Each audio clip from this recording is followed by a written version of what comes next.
DreamWorks movies really are fantastic. The way that they can make artistic franchises that stand the test of time like no other animation studio could ever do. Mainly a direct point at Disney, huh? The integrity and effort that goes behind making some of these movies is kinda ridiculous, but at its core, all of that sweat and tears was so worth it for not only the studio, but also the industry as a whole. And then there's the Madagascar franchise. Yeah, these movies didn't really contain any emotional beats or compelling storylines. It's literally just a group of terrorists that just happen to be animals and their quest to get back to their zoo.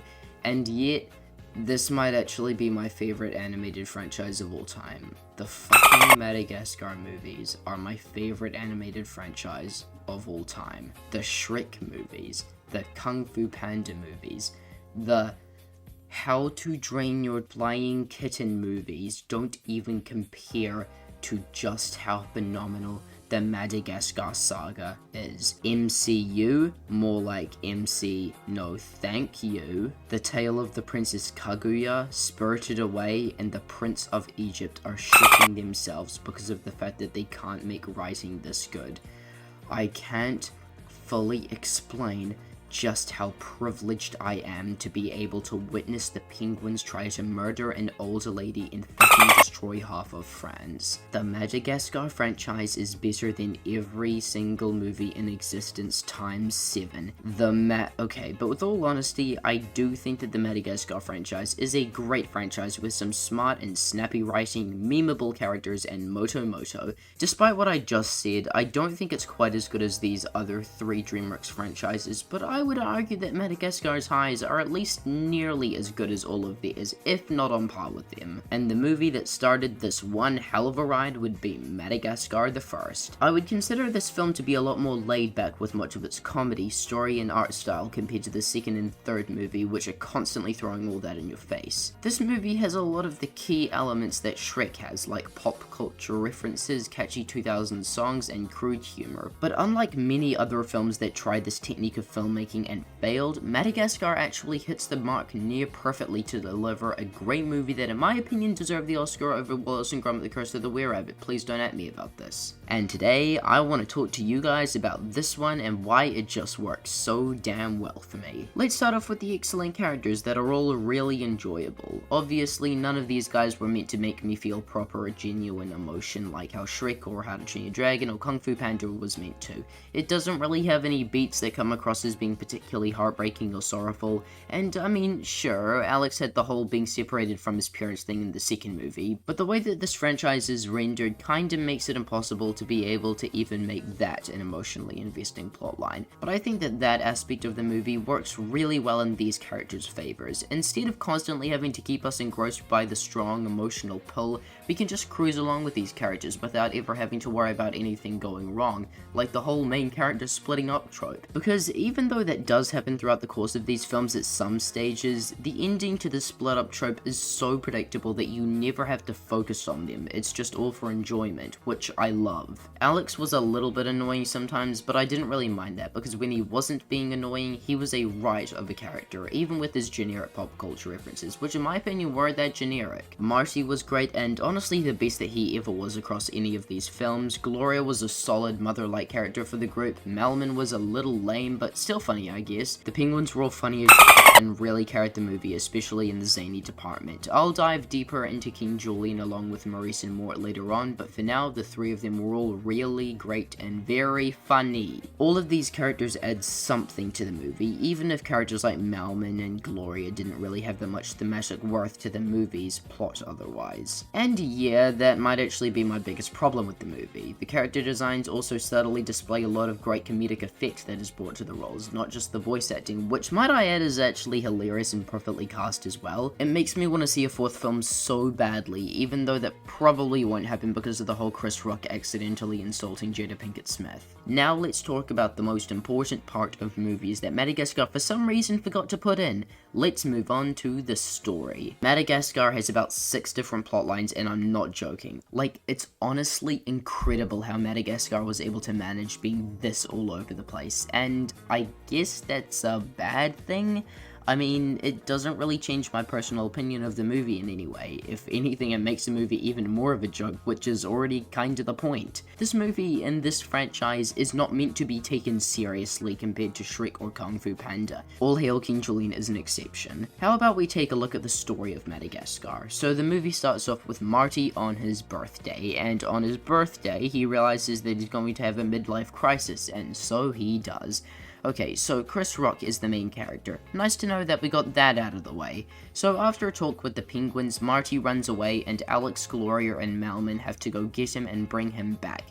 They find him at Grand Central Station trying to catch a train where Alex gets kicked in the nuts by an old lady that may or may not be a Russian spy. Then they all get tranked and end up on a boat that is heading to Kenya, which is not in Russia. The penguins break out of their crates, and thanks to how Rico can literally throw up anything, which makes him the most overpowered penguin by a landslide. Alex and Marty are having an argument through their crates when the penguins hack the code to the ship and take control. They make a U-turn and the crates with the rest of the zoo animals fall off the ship and go out to sea. See, this is all one basic plot line. Marty runs away and the others have to go after him whilst getting shot in the meantime and ending up at sea. But then as soon as they get shipwrecked on the beachy beaches of Madagascar, the movie becomes completely aimless. And once again, I guess that's meant to be a bad thing, but this movie's second act is honestly my favorite out of the bunch.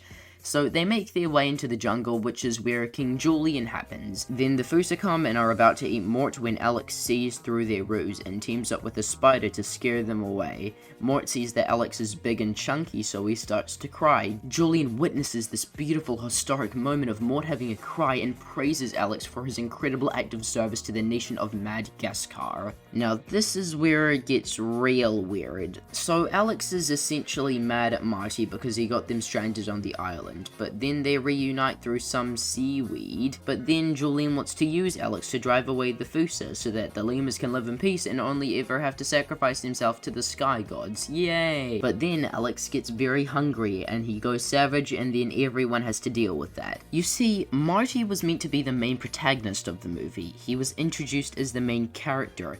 But for some reason the creators wrote half of the movie, went on vacation or something, and then came back 6 weeks later and had forgotten who the movie based around. All of this sounds bad and all, but I honestly couldn't care less about this switch in the character status. This is Madagascar. Anyways, yeah, the story is completely aimless and I love it. And not in an ironic way. I cannot stress that enough. I genuinely like the story shifts in the movie's narrative, mostly because it makes the movie twice as stupid. I personally consider the second act to be my favorite, closely followed by the first act, which is probably the most consistent and honestly the best overall, and then followed by the third act, which I guess is where the movie drops off a little bit, but that's still really fun. I guess I should probably mention the animation as well. I mean, it's actually pretty good, at least compared to some of the other projects that came out around that same time. Yikes. And sure, the animation in this one isn't as good as the second and especially the third movie in the Madagascar franchise, but I don't think that we should view this as what is the best or worst, and instead, is it good or bad? Because this movie did have the issue of time. Not only because it came out in 2005, but also because of the shortened animation tests and time restraints that this movie received in favor of getting flushed away and over the hedge over and done with. However, the animation still turned out to be great. And then there's the music, which I guess I also don't really have a whole lot to say about. Actually, never mind. In terms of the songs, there isn't really that many. Like, there's literally only 3 across the entire movie's runtime. But here's the thing, it feels like the opposite. Like, if you told me this fact, I wouldn't believe it. And here's why. The small portion of songs that the movie put in had such an amazing impact on the industry, let alone animation as a whole. What a Wonderful World was a surprisingly good pick for the emotional climax of the film, and even though out of context it doesn't really add up, it just feels so right. And then there's the score, holy crap.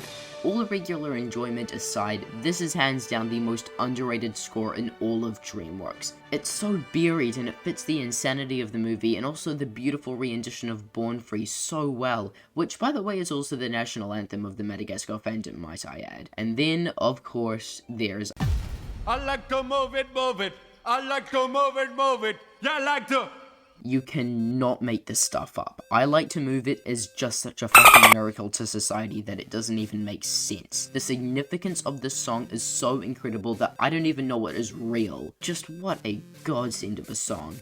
Oh yeah, that reminds me, I cannot fully explain in words just how much I love these three characters. The way that they play off each other in this movie is just so damn great. Maurice is the perfect second-in-command figure for King Julian, and was an incredible choice as a royal advisor. Every single line of dialogue that he says just gives me pure joy. I think I like him more in All Hail King Julian, but he's still a near-perfect character in the movies regardless. King Julian, however, is just perfect. Like, he might actually be my favorite character in all of these movies. He's not quite my favorite character in the show, but na digress. Sacha Baron Cohen deserved everything that he got from this character and more. The character is just so incredibly written, acted, and everything in between. In terms of the character himself, I think that Julian has a lot more depth to him in All Hail King Julian and was probably slightly better written, but damn it, King Julian was just way too iconic here, making him better in the movies than in the show. King Julian is just such an enjoyable guy to watch, meme, and poke fun at. Spectacular. And of course, there's Mort. I probably have to make some kind of full-on video about him at some point and why he's just so cool, because there's just way too much to say. He's hilarious, he's interesting, he's the goddamn Grim Reaper. I guess that Mort is like one of those characters that you either love or you hate, but I for one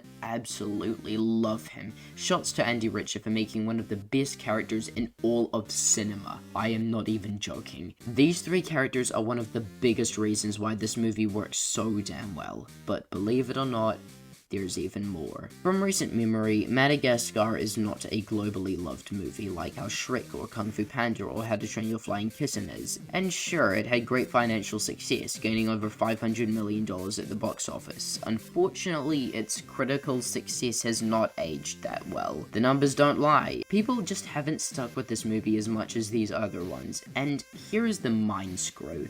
I personally believe that all three of these franchise starters are all better than the first Madagascar movie.